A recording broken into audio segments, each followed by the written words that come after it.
to Literary Lutheran Reads the Book of Concord. This is Wednesday's episode, and today we are continuing to go through Article 1, Original Sin, from the Formula of Concord Solid Declaration.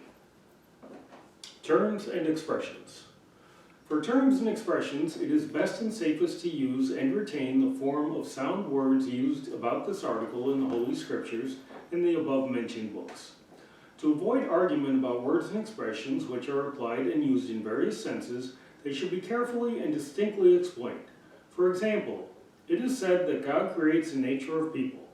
By the term nature, the essence, body, and soul of people are understood, but often the character or disposition of a thing is called its nature. For example, it is said that it is the nature of the serpent to bite and poison. In a similar way, Luther says that sin and sinning are the character and nature of corrupt mankind. Original sin properly means the deep corruption of our nature as it is described in the small called articles. But sometimes a concrete person or subject, for example a person himself with body and soul in which sin is and dwells, is also included under this term because a person is corrupted by sin, poisoned, and sinful. For example, Luther says, your birth, your nature, and your entire essence is sin. That is, sinful and unclean. Luther himself explains that by nature, sin, person sin, and essential sin, he means that not only the words, thoughts, and works are sin, but that the entire nature, person, and essence of a person are altogether corrupted from the root by original sin. A congregation of ordinary people ought to be spared the Latin words substantia and accidens in public sermons, for they are unknown to ordinary people. But learned people among themselves or with others to whom these words are not unknown may use such terms in discussing this subject, as Eusebius, Ambrose, and especially Augustine, and also still other eminent church teachers have done. For these terms were necessary to explain this doctrine in opposition to the heretics. The terms assume a division that has no middle ground. So everything that exists must either be substantia, for example, a self-existent essence, or accidents, for example, an outward thing that does not exist by itself essentially, but is in another self-existent essence and can be distinguished from it. Cyril and Basil also uses distinction. Among others, the following is a sure, indisputable axiom in theology. Every substantia or self-existing essence, so long as it is a substance, is either God himself or God's work in creation.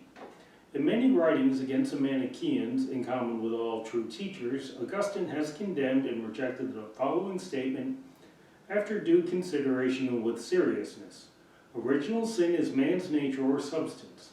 Like Augustine, all the learned and intelligent have always maintained, when something does not exist by itself, it is not part of another self-existing essence, but exists subject to change in another thing.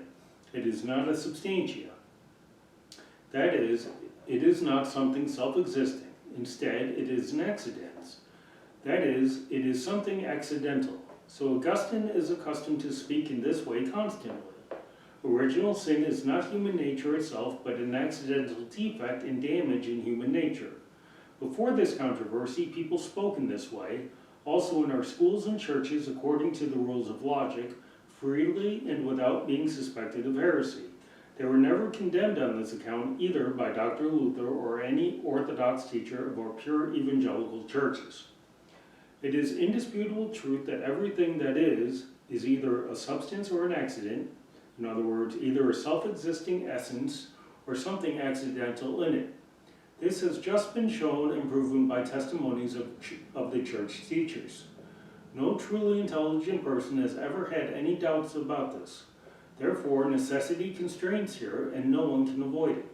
If the question is asked whether original sin is a substance, that is something existing by itself and not in something else, or whether it is a non-essential quality, that is, something not existing by itself but in another, one must confess directly and firmly that original sin is no substance but an accident, non-essential quality. For this reason, too, God's church will never be able to have permanent peace in this controversy, but instead the dissension will grow stronger and continue if the church ministers remain in doubt about whether original sin is a substance or an accident and whether it is rightly and properly named so. If the churches and schools are to be thoroughly relieved of this scandalous and very mischievous controversy, it is necessary that everyone be properly instructed about this matter. But if it is further asked what kind of an accident, non-essential quality, original sin is, that is another question. No philosopher, no papist, no sophist, indeed, no human reason, however sharp it may be, can give the right explanation to this. All understanding and every explanation of it must be derived solely from the Holy Scriptures. They testify that original sin is an unspeakable evil and such an entire corruption of human nature that and all its inward and outward powers, nothing pure or good remains. Everything is entirely corrupt, so that because of original sin, a person is truly spiritually dead in God's sight, Ephesians chapter 2, verse 5. All a person's powers are dead to what is good. In this way, then, original sin is not weakened by the word accident, non-essential quality. It is explained according to God's word, the way Dr. Luther has written with great seriousness against the weakening of original sin in his Latin exposition of Genesis 3. Accident, a non-essential quality, serves only to show the distinction between God's work, which our nature is, even though it is corrupt, and the devil's work, the sin that dwells in God's work and is the most profound and indescribable corruption of it.